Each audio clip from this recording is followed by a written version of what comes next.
Ijoollee durbaa biyya Arabaa hojjettu. Na dhaggeeffadhaa hundi keessan. Uummanni Oromoo hundiyyuu dhaggeeffadhaa. Viidiyoo kana dhaggeeffadhaatii isa boodatti deebina. Kana hojjetu mana sadii hojjedha kana hojjedhu. Halkan hanga isaatti saddeetiin dhaabadha. Kana biraan dhiigamtu baana jiru. Kana biraan dhiigalkan guyyaan ture. Kun keessaan dhaabbatu mana qorichaan deemnee amma yoona. Maal ijoollee Oromoo qaqqabuun maal warra gaadhuudha maal warra afaan koo beektan. Argitanii jirtan. Argitanii dhageessanii jirtan. Keessumaa ijoolleen Dubaay jirtan. Durba deddeebisuutti. Durbarraa birrii nyaachuutti. Durbatti taphachuutti. Makiinaarraa makiinaatti durba dabarsuutti tokkoffaadha. Obboleettii keessan kana rakkachaan jira. Mana madaamii keessatti bakka sadiidha kan inni hojjedhu mana keessa. Mana sadiin hojjedha. Halkaniif guyyaan dhiiga tufaa. Maal ijoollee Oromoo warra addana jirtanii mana naa jijjiiraa koottaatii bakka sanaa na baasaa isiniin jetti. Isa kaan ajjeeftaniitu akkamitti akka inni du'e akkamitti akka isheen duute lubbuu ishee dhoksitu. Isarratti tokko taataniitu reeffa ishee fuutanii biyyatti galchitu. Intalli kun utuu hin du'in akkuma isa sana gootanii akkuma isa sana walirratti birmattanii sana maal ta'an tala kana yoo olii gadi fiigdanii makiichuma fiigaa turtanii sanaan. Olii gadi fiigdanii yoo intala kana lubbuu ishee baraartan. Kunis itti dabalamtee aduutu.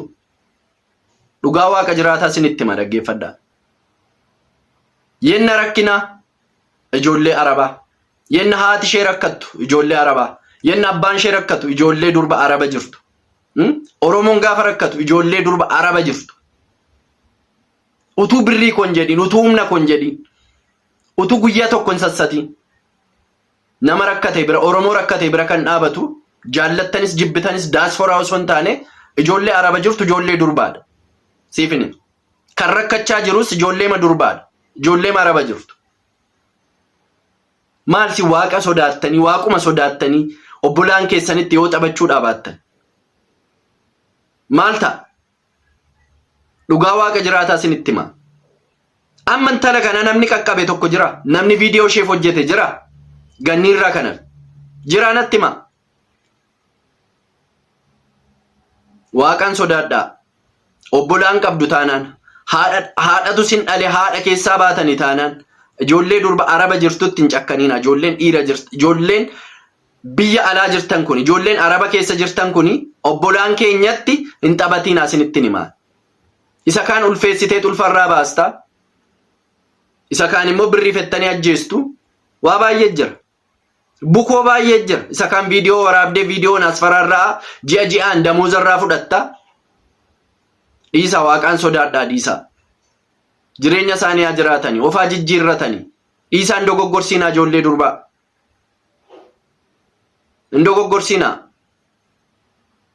Yoo dandeessanii mucayyoo kana bakka isheen jirtuuti gargaaraani.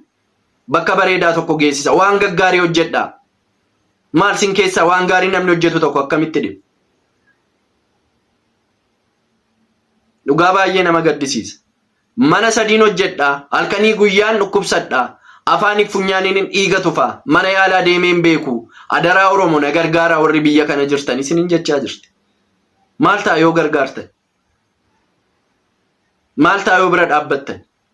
Isinoo ijoolleemti durba biyya alaa jirtanii warri fooyyee qabdan warri waan hundumaan afaan gaa beektanii qarshiirree qabdanii akka barbaaddan baatanii galuu dandeessanii mucayyoo kanaaf sagalee taatanii yoo barbaaddan obboleetti keessanii yoo namni isin bira dhaabbatu yoo dhibee isin ofii keessanii walii sagalee taatanii yoo bira dhaabbattan maal rakkina qaba? Barbaadaatiin tala kana bakka isheen rakkattee baasa. Waaqa sodaadhaati. Dhiisaa ijoolleen dhiiraa garuu. Ijoolleen dhiiraa dubartiitti taphachuu dhiisaa. Har'a sitti fakkaata malee kan harka keen argatta waaqarra. Dhugaa Rabbi sitti hima.